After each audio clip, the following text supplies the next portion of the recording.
All right, everybody. So now E4 is where the compressor start delay is the shortest amount of time between the compressor cycling off and coming back on. It also will delay the compressor from starting when the unit is plugged in. So that means that that's the minutes, like the minutes that you'll set, so that it gives your compressor, you know, a 3-minute delay in turning back on. Okay, so for example, if you had turned off your or unplugged your equipment and then you plugged it back in, your compressor is not going to kick in until 3 minutes later. So that's like that delay startup. Okay, E5 and E6 will offset the temperature read by the box and evaporator sensors. This setting is rarely used. So basically, E5 and E6 should be set at 0. There's no need for us to touch it. There's no need for us to worry about it. It's like technically irrelevant for us as business owners to worry about it. It's just keep it at the default setting at 0. Then you've got F1, the maximum amount of time that a defrost can last. A defrost will last for the value set in F1 or until the evaporator sensor reads the value set in F3.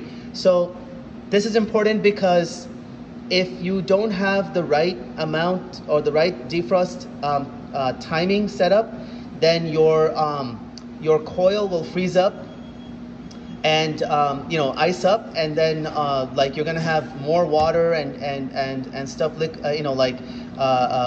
building up, and more ice probably building up.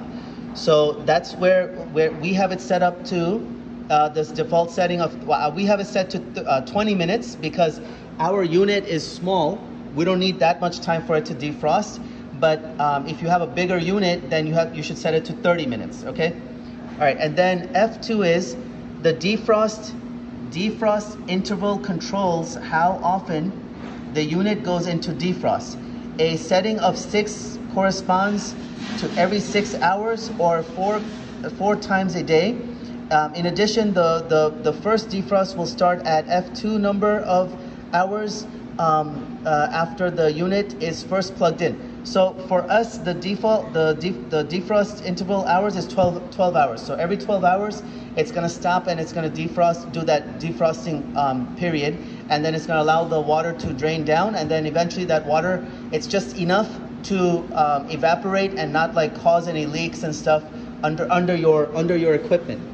Okay, and I'm telling you this because I learned it the hard way. We had an employee who cleaned this like a year ago, and it completely messed up the setting, and then we had this like tray underneath because there was water accumulating. All right, so then going to F3, the defrost termination temperature value will bring the unit out of defrost before the full amount of time set in F1 has been reached in the evaporator sensor. If the evaporator sensor ever reaches the value set in F3. So again, this is something that is not important for us, okay? So I don't know, honestly, like what it means, but we just keep it at 68. And then F4, the display during defrost. Okay, the setting of 00 will show the current box temperature set as it rises during a defrost, while a setting of 01 will lock in the last temperature value before the defrost began. So again, that one I keep it at 1, and honestly I don't know what that means, but like I'm just leaving it like the way it is because it doesn't affect me.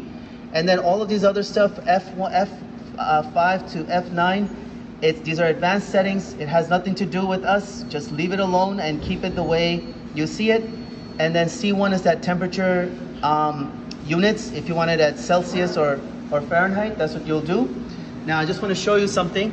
So you see how what's happening here is you should expect this, that in your display you should see that this flashes sometimes and it doesn't, and stays solid sometimes. When it's flashing, it means that the compressor stopped. It's allowing the temperature to reach the highest temperature setting that you have set, and then once it reaches that, it's going to start going into solid and then start bringing the temperature back down.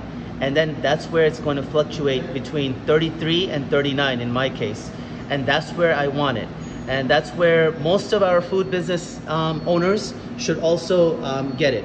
So when you see it at 41, like I even wrote it down here for my employees, do not touch the temperature, report to manager if above 41. So if your temperature gets to more than 41 degrees, know that there's something wrong with the setting, something's wrong with the compressor, or something's wrong with the relay and other things. If I ever have that problem, I'll make a video about it, but that's something to keep in mind.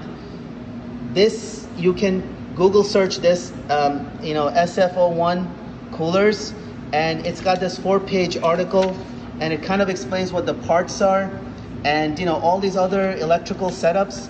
But for our purposes, it is not important to go into a deep dive about this. Like, this is just to save you guys, you know, a couple $100 from getting a guy coming in and looking at this when it's just a matter of fixing the settings. So I hope this helps, and please like, subscribe, and leave a comment. Thank you.